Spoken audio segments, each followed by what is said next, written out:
The non-technical people tend to be highly aware of traits in our speaking that we tend to not pay any attention to.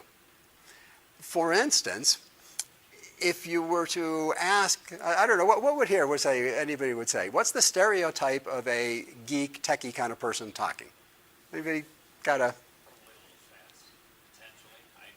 A lot of people tend to take discussions with customers and they blow through it way too quickly. Bingo. I mean, that is the stereotype across the board. You ask non-technical people, and that is the stereotype. They blow through it. They just keep on going really, really fast, and we keep going, and we talk about this, and we tell them about this, and we tell them about this, and we tell them about this, and we do a few more things, and then we go on. How could they process any of that? You need to slow yourself down. And the best thing I can say at that is, and that's really pace is there, the best way to slow yourself down, and one of the best ways to engage your audience is called periods and commas. Yeah, they taught about them in elementary school. Except, guess what? None of us actually pay attention to them. Periods and commas are in for two reasons. And they're none of the reasons that they really taught you in English of why there's periods and commas that are there.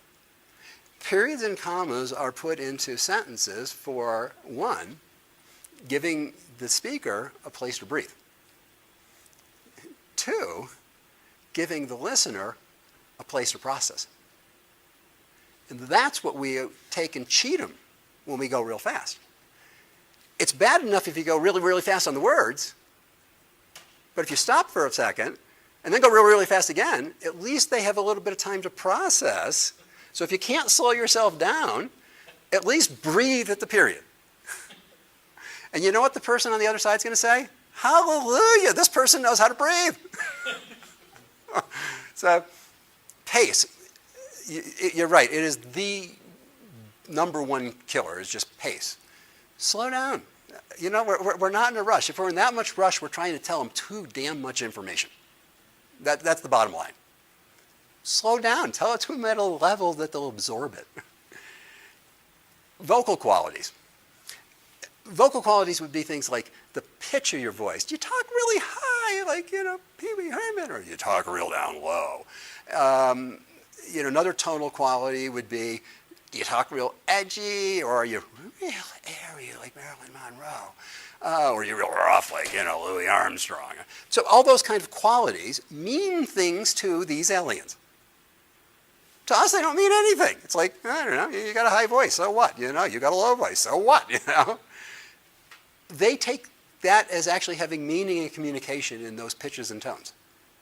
So while we're totally ignorant to the fact that we're talking, in general, what people will say with most tech people is they tend to be a little on the higher pitch side.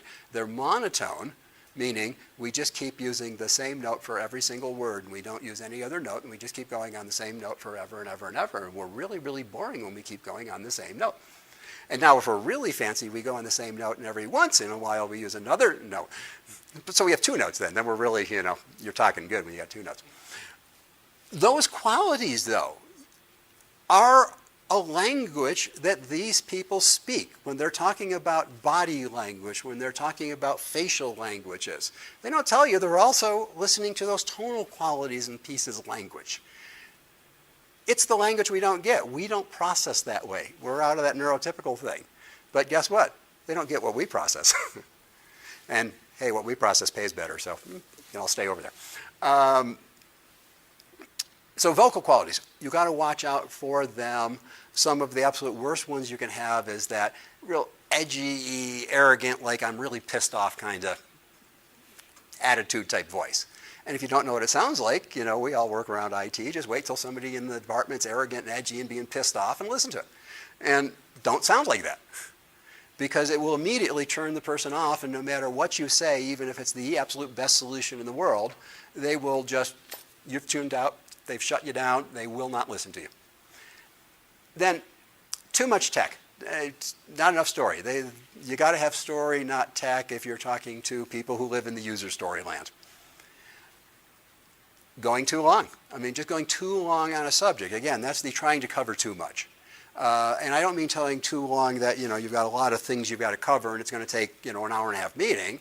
I mean beating up one item for 45 minutes when you had 20 things to cover in an hour and a half meeting. Don't belabor it.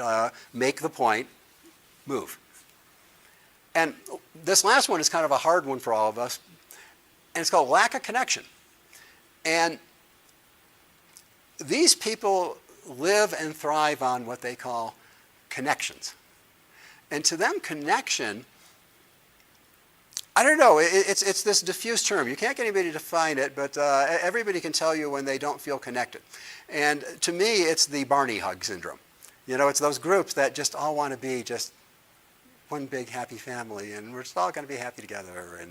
And if they don't feel that connection into that, or some connection into that, you're going to be an outsider. I mean, this is just kind of basically what's built in our brains. If you don't connect, then you're an outsider, and we're afraid of outsiders because, they used to kill us.